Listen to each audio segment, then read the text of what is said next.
Hi, I'm Arch Trimble, Colonel USMC, retired. This is my story. I suppose I got started on the way to being a Marine when I was about 12 years old. I met a feller who was a Naval ROTC student at Georgia Tech. And somewhere back in my mind that stuck, and that's where I wanted to go to school. Couldn't get in as a freshman in 1946 for all the returning vets.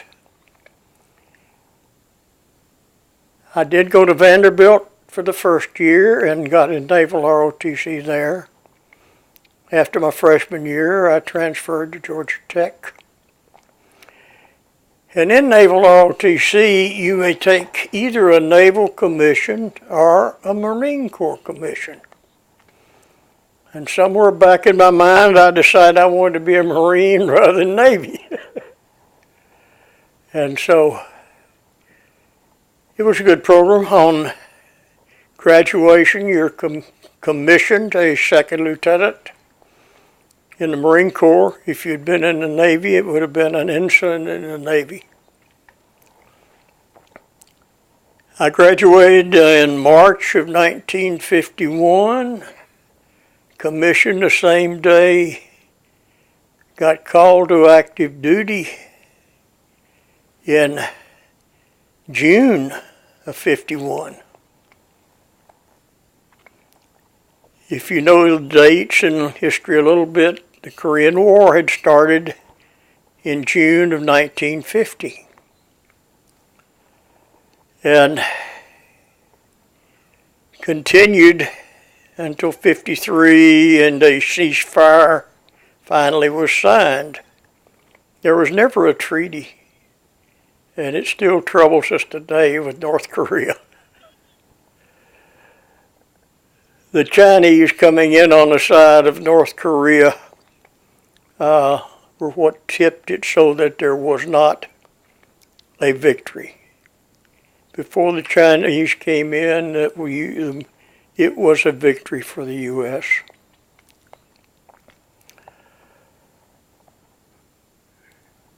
When I went on active duty, we went to the Marine Corps Basic School that all officers go to at Quantico, Virginia.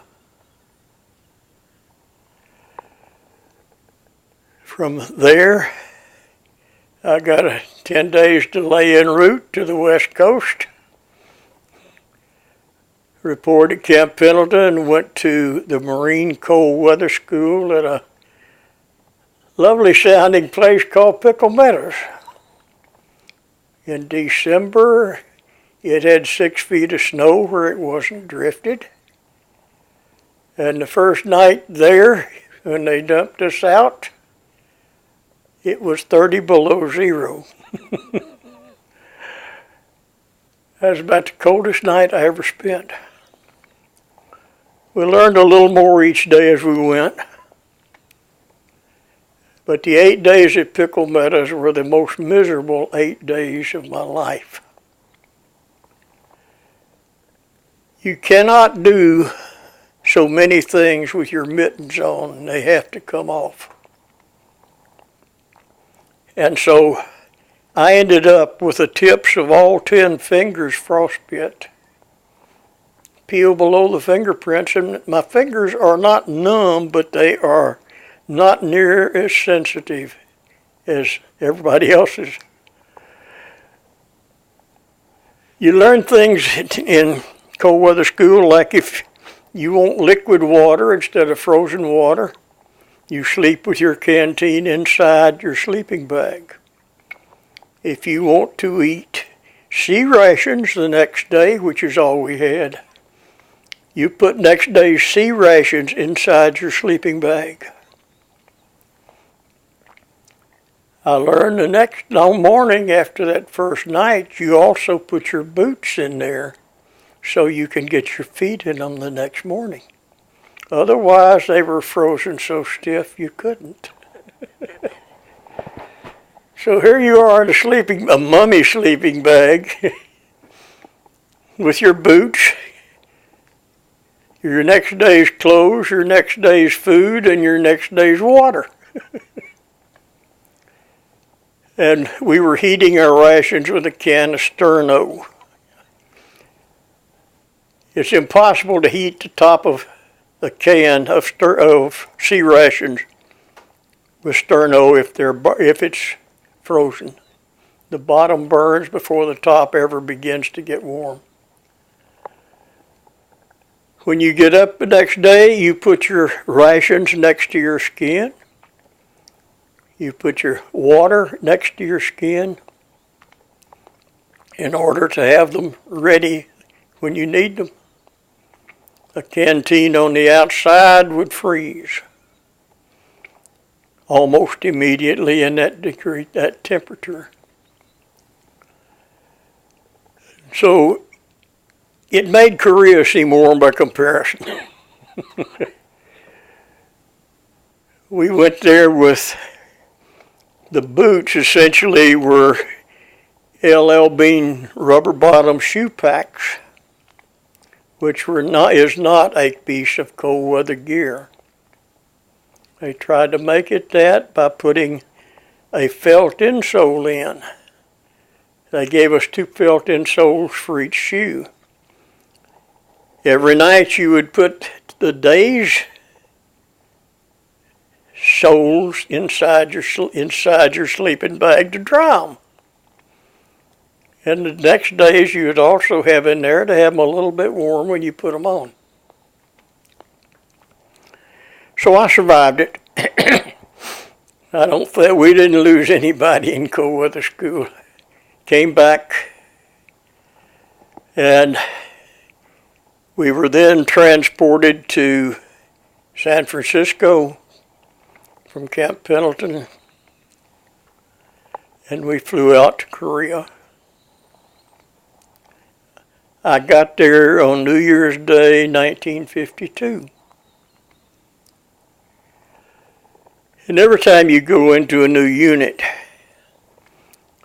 it's called a transient center.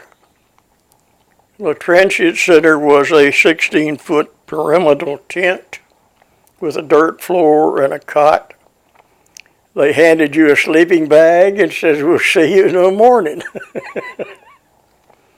That was after a 2-hour ride in the back of a 6x truck in below zero weather. So we were not a comfortable crew. The next morning a sergeant came down and called my name out. He says, "Come with me.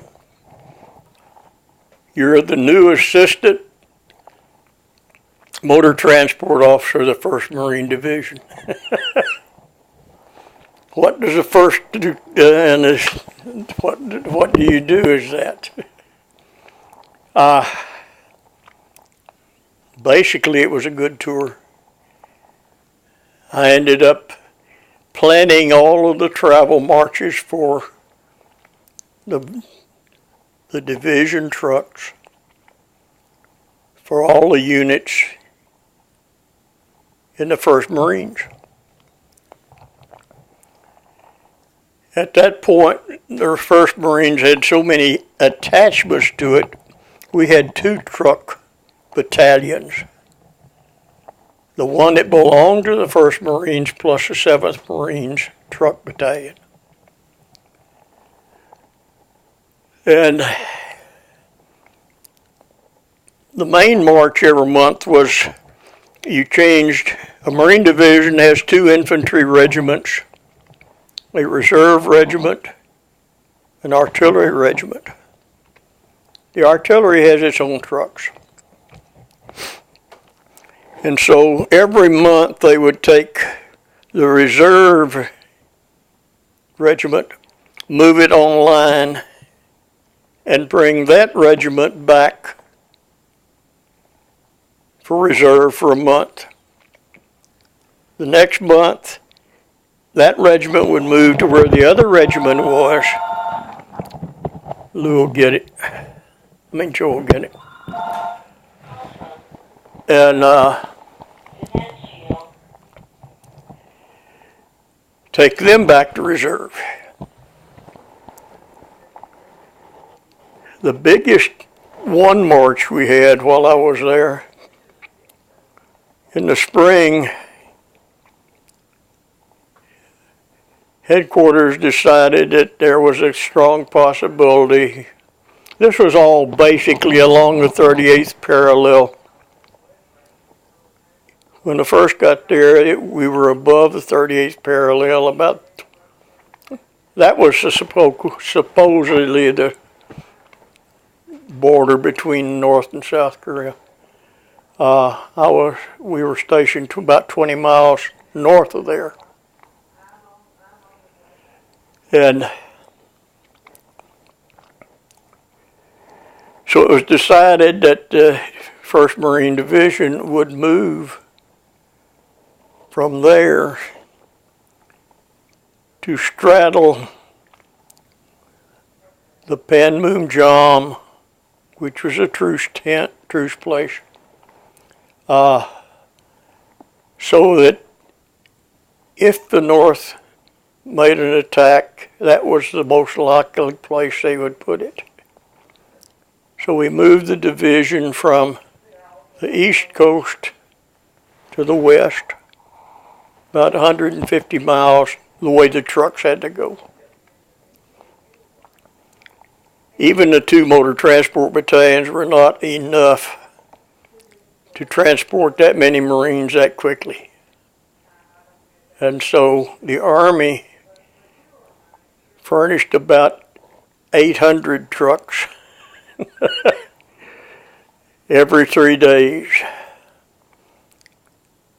We would use Marine trucks, we would use the Army trucks.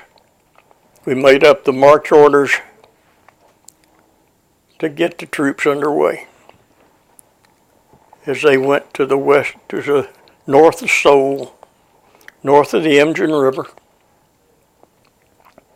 and straddling the road to Panmunjom. What I thought at the time was sort of funny. Going straight up in the air from Panmunjom was a giant searchlight.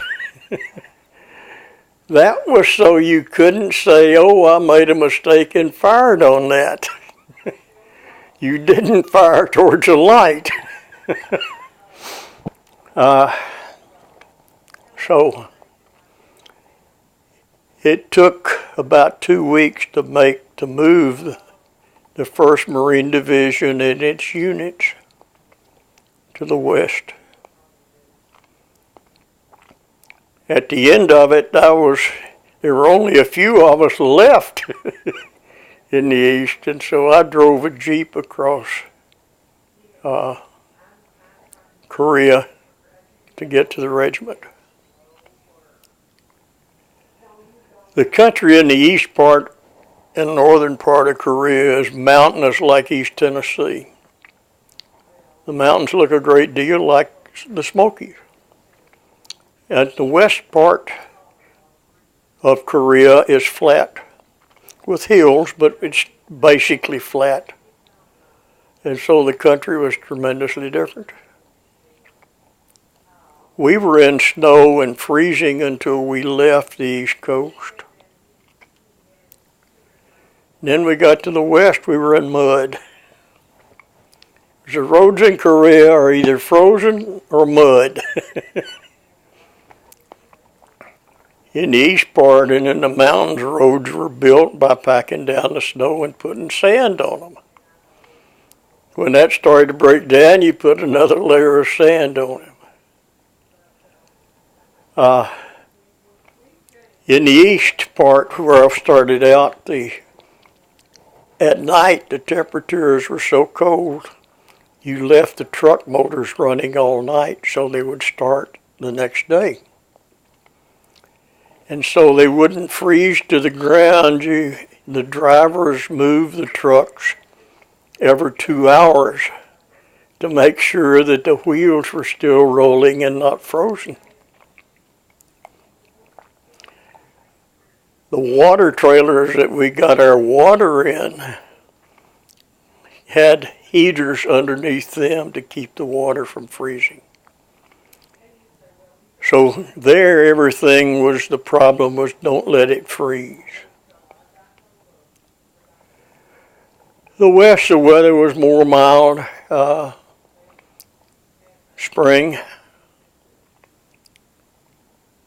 and I did not see any, was not supposed to see any in that position, frontline fighting. Because right before I came home, I thought, well, you've been planning all these things. This time you saw the other end of it. Generally, before on the change of regiments online, the Gooks did not do anything. Gooks being our derisive term for the North Koreans and Chinese. The night I went up there, they decided to do something. They hit the lines of the regiment that was coming offline with an attack, heavy artillery.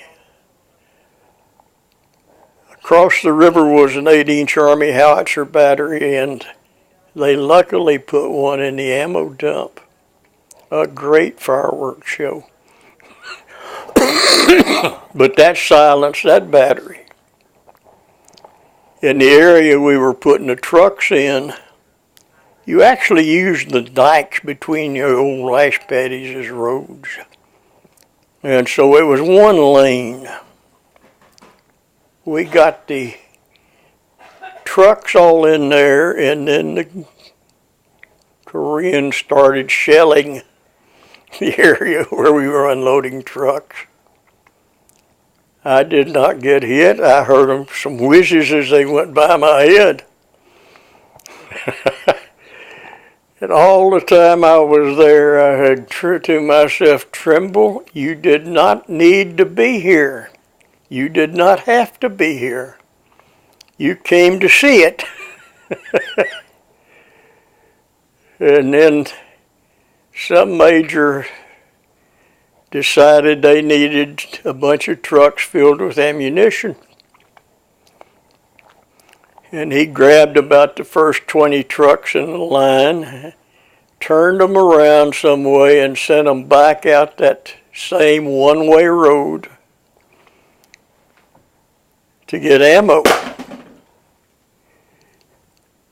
They undoubtedly need the ammo, but we ended up with over 100 trucks in the ash paddies. Where they had slid off the dike to get in to make way for the trucks coming out. So, right shortly after that, the reason I'd gone is I knew I was on the way home very shortly. So, that was my story of Korea. When you leave Korea at that point, they gave us all a worm pill, and you've seen the worm pill size for a dog. This would have been enough worm pill for a horse. Take one now, take one after you get home. When I got to Camp Lejeune, which is where I went when I came back, I still had worm symptoms to me. I went to the medic. They did a sample and said, yep, you have a hookworm. And the worm pills you took, don't touch those. And they gave me a round of 30 days of gentian violet, which is basically a purple dye. So you can imagine what happened. But that got rid of them.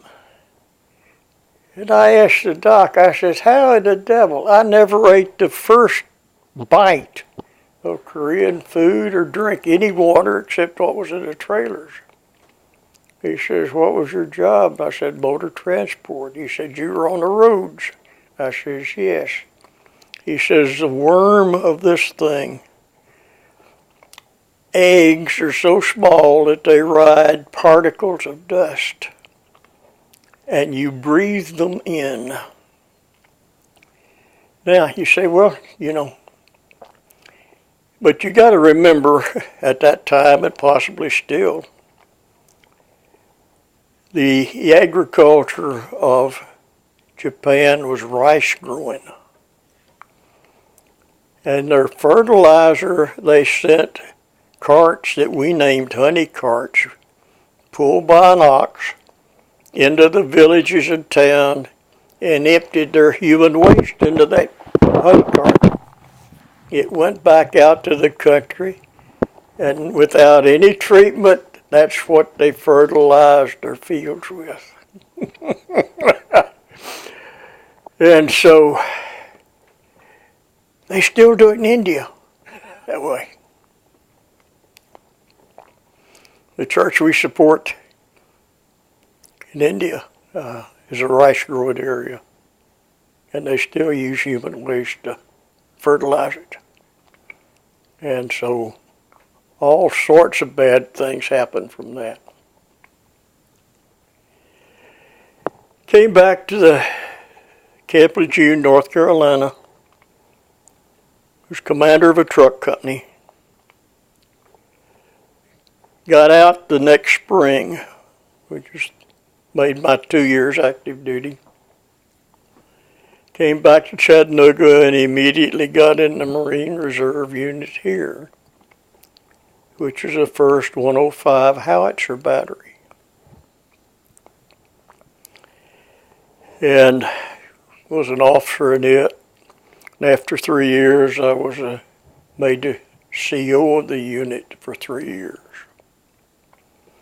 And during that time, we were named the Outstanding Marine Reserve Artillery Battery and nationwide, which was an honor.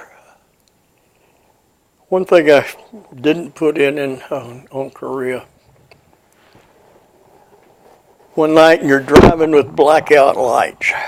All right, blackout lights make less light than the parking lights on your car. Just enough to see barely. And most of our artillery was sitting in a place then that we called Artillery Valley. It was literally a valley. The front lines were up on top of the mountain. There was an Army 8-inch howitzer battery. I know they didn't do it on purpose, but at the time I thought so. Just as I got under the muzzle of one of those 8-inch guns, they cranked off a round. It blew off all the curtains on my Jeep. It cracked the windshield, left my ears ringing, which they still do. Of course, not as bad as they did then. And so that was my artillery experience until I got back here to the reserve battery.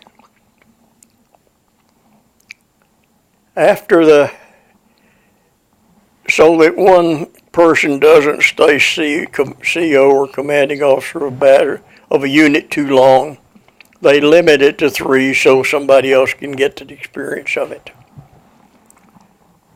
From then on, I was in some kind of reserve unit that didn't pay, but counted. And I went every summer to either a school, basically. I ended up one summer being a recorder and an assistant recorder on a board at Headquarters Marine Corps. Best fitness report I ever got in my life. Fitness report every 6 months, your commanding officers do fitness reports. And they can make or break your next rank. Get a good one and you're going to keep going up. Get a bad one and you're doomed. I went to the Army Artillery School at Fort Sill, Oklahoma, for 2 weeks artillery refresher as a battery officer. Later after I made major, I went there for a 2 weeks refresher as an artillery officer, field grade, which is what major and lieutenant colonels are called. Besides that, I went through all the Marine Corps schools, amphibious warfare, 1 and 2, command and staff,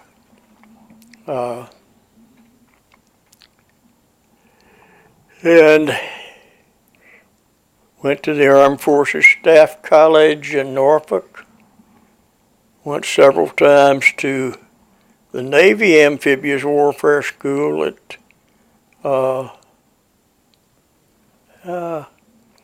right next to Norfolk, Little Creek, I guess it was. Then the last training I went on went as a colonel to the Naval Warfare College, which is their top college. And about 10% of each class there are Marine officers. And at Fort Sill, about 20% of each class are Marine officers. And Marines furnish instructors for those schools. Of course, there's no need of having 2 artillery schools. There's no need of having 2 of this or 2 of that when the other units, the other services can come to your training and you go to theirs.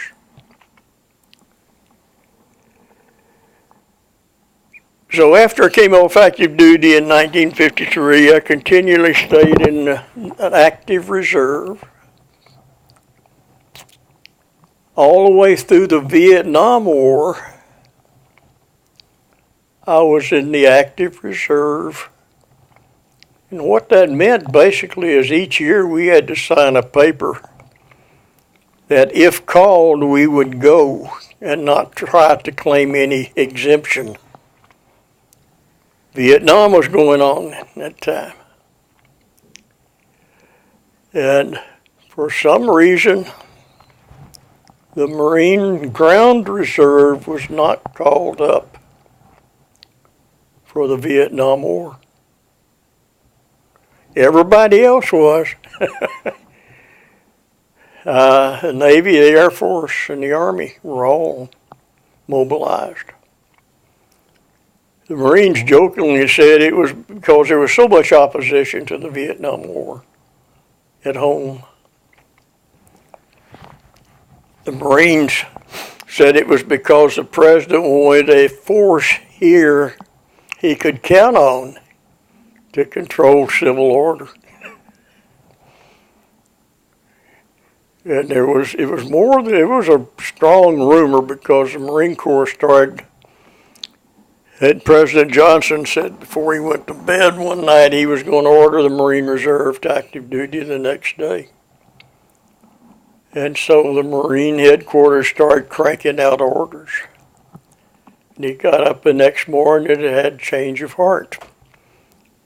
He wasn't going to mobilize the Marine Reserve. So that was how most Marine Reserves escaped Vietnam.